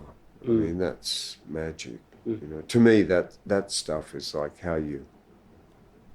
That's like another level. It's like Elvin Jones. You know, there's actually more happening. And Simon Barker's another one, you know, he'd be a good guy to do a podcast with. But I remember hearing Simon once play, and I said to him, you know, you've attained this kind of thing where it's like physically what you're doing on the drums isn't actually what's now being heard. Like there's something more. It's been created by you, but it's not actually. Now, I'm sure if David Jones was here, he'd say, no, that's impossible. I don't know. He'd probably pull me up. But Simon, the night I saw him was playing, it was just like, to me, it was something. There was something else apart from the physical aspect of sticks and feet, you know, and or brushes or whatever. And I feel the same way about Elvin. I feel the same way about Keltner too. It's just like they get this. It's almost like the stuff that they're not playing. It's like the gaps. Maybe I'm here as I get older. I'm hearing the gaps better than I have in the past, or something. Something's different, and I hear it in these great players, and it just blows me away. You know. As someone mentioned, I think Mark mentioned it in his one, you know, that the only thing you mentioned it, the only thing you can count on is change, and the music business has definitely changed, and we have to change with it or get another gig. Yes, you know, like Mark said, you know, like we're going to go into IT. Well, I'm definitely not going into IT. Yeah. I always say I'm hoping that I can work with the old model, and that is that someone rings me up and asks me to do a gig, I go and do it, and they pay me, and I come home, you know. If I can get through my life with that sort of vague operation happening around music, that'll be great. You know, I don't really want to, I can't see myself doing anything else. And, I can't imagine that changing though, especially not with the people that you're playing with and that kind of thing. Yeah, I can't see it sort of. I mean, it's hard. It's interesting, like, you know, the idea of our rights as workers, you know. I know that sounds all very, you know, left-wing politics or whatever, you're socialist, kind of communist almost, but, you know, the idea of making sure that, well, I think, you know, kids going out and doing gigs and not getting paid after we all fought to get paid. Well, I didn't fight to get paid, I was already getting paid, but somebody fought for me to get paid, and then I put my 10 cents worth in, saying, you know, along the lines of, okay, well, you make enough bread now, we should all have single rooms or whatever, you know, like, or, you know, it should be fair, we should be treated fairly, but the game seems to be changing so fast. It's like if you actually wrote something down and sent a letter somewhere, an email somewhere, it'd be different by the time it hit their inbox, you know. So it's very tricky. I think you've just, you know, I was talking about Peter Northcote. I mean, there's a guy who did 1 billion sessions and probably outlived most of us as sort of session guys, you know, in terms of working as a session guy. But, you know, I think I was talking to him the other night on Barry's gig. It's like every gig you get, it's like a negotiation. It's it's like every session, it's, can you do this for that? And then you're going, oh, okay. Oh, wow, I didn't think they were going to pay that much. Or, oh, no, I actually do have to get paid. This is what I do for a living. You know, like it's kind of quite bizarre that there's no set fee or something or other. You know, we're all just out there batting for ourselves. Or When did that start to change, do you think? well, Do you remember the time, I the don't moment? know. I mean, I played in so many bands that, and the bands, they kind of, it was like, this is what you got. You know, if you came in the band this week, if you worked for Marcia, Hines, you got X amount per gig, and if you did 6 gigs, you got this at the end of the week, you know, whatever. And that was okay. It was sort of take it or leave it, and that was fine, and it was kind of reasonable. And occasionally you'd look out and you go, these people are cleaning up, you know, and then you think, yeah, but I agreed to that, and I was happy with that. So that's what I've agreed to. So that's cool. Once all that started to disintegrate, and you're out on your own as a freelance guy, which I was by the time I was with Marcia. I mean, I was there as a freelance guy. Sort of Ayers Rock was the last band I played in. Yep. Then you're out fighting for yourself. But there was a musicians' union at that time that I was a member of and paid my fees every 5 years. I'd pay some exorbitant amount of money. And it never really... I shouldn't say it never helped me, but because I was part of something that was perhaps helping other people, so that's a good thing. But certainly now there's, I can't remember what initials it is, but it's like the Actors and Musicians Guild, or it's not guild, that's an American term. Whatever it is, I can't remember what it is, but it's like a union. But I'm not a member of that because purely because I've sort of fought my own battles since the Musicians' Union stopped, or since I left the Musicians' Union. I've just done my own kind of business, and I haven't been blatantly ripped off throughout that time. But it would be nice to be able to seek some advice. I'm sure if you went, you know, there would be avenues that you could go to seek advice with pay scales and things like that. Although, once again, I'm not terribly involved in that area so much. You know, I'm more in, you know, either with jazz things that are basically funded by grants or whatever, or a little bit of money that someone's put away to record their record. Or it's a band that gets paid X for playing in a venue that pays them whatever it is, and it's split fairly amongst the group, you know, usually. So, yeah, interesting. Yeah. So the business, it's totally different. It's changing all the time, and I think we have to change. I have to change with it, whatever that means. And it's to date, it's just meant, to me, it's probably meant a little bit less work, but that's kind of okay as well for me at my stage of the game where I am now. You know, like I'm kind of a little bit more set up now than I was back then, and my overheads aren't so high. You know, I'm not trying to pay a house off anymore. I'm out the other side of all of that. And I'm also trying to play music that I love to play. So that's actually that's where I'm getting the payoff. I mean, I need to pay my way as well, but it's not quite as drastic as it was. That's awesome, man. Yeah. Hamish Stuart, thank you so much for being on the Gig Life podcast. Oh, mate. I'm honoured, mate. I really am. Just... Thanks for having me. It's been great night. Been great having a chat to you. Dinner was awesome. Good, Thank you very much. If nothing else, dinner was good. Vegan? Yeah, it was Megan the Vegan tonight. Yeah, nice. We're doing vegan all month. Yeah. Nice one. Scary. Good stuff. Thanks, Hamish. All right, thanks, mate. See you, man.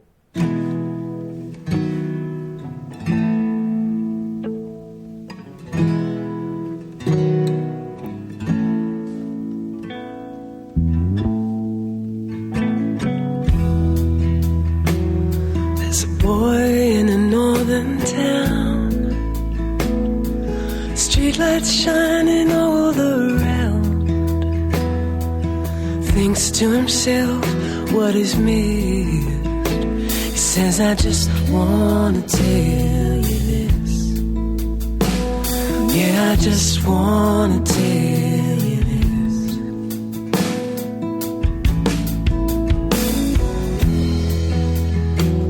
There's a girl out there that I've known, and it's her that I'm thinking of. Kicks himself for what he could have had. He says, I just wanna see so bad. Yeah, I just wanna see so bad.